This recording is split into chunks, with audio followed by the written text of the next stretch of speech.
প্রথম দেখায় মনে হবে কলেজ ছাত্র, তবে তার আসল পরিচয় অনলাইন জুয়ারি। বাজিকর ফুজিমেটা.com, 1xbet সহ বিভিন্ন জুয়ার সাইটে অ্যাকাউন্ট খুলে লাখ টাকা বাজি ধরেন। ইব্রাহিম খান কামরান নামে এই যুবক বরিশাল বিভাগে সোহেল নূর ইসলাম সহ ৩৫ জনের একটি টিম নিয়ে পরিচালনা করেন টাস্কি নামের একটি জুয়ার অ্যাপ। সম্প্রতি টাস্কির মাধ্যমে একাধিক এজেন্ট অ্যাকাউন্ট খুলে ৭০ জন অনলাইন জুয়ারির কাছ থেকে হাতিয়ে নেয় কয়েক লাখ টাকা।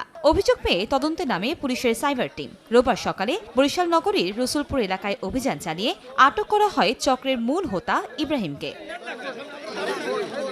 পুলিশ জানায় ২০২১ সাল থেকে জুয়ার সঙ্গে জড়িত ইব্রাহিম। ক্রিকেট, ফুটবল সহ নানা খেলায় অনলাইনে জুয়া খেলে মাসে কোটি টাকা হাতিয়ে নেয় সে। তার বিরুদ্ধে একজন মৌখিক অভিযোগও রয়েছে যে প্রায় ৩০ থেকে ৩৫ লক্ষ টাকা তার সাথে প্রতারণা করা।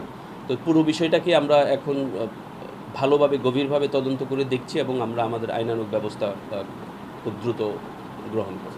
অভিযুক্ত ইব্রাহিম খান কামরান নগরী ৯ নম্বর ওয়ার্ডের রসুলপুর এলাকার আবুল কালাম খানের ছেলে। ইব্রাহিমের কাছ থেকে দুটি অ্যান্ড্রয়েড মোবাইল ও তার বিকাশ থেকে ২.৫ লাখ টাকা জব্দ করা হয়েছে। সময় সংবাদ, বরিশাল।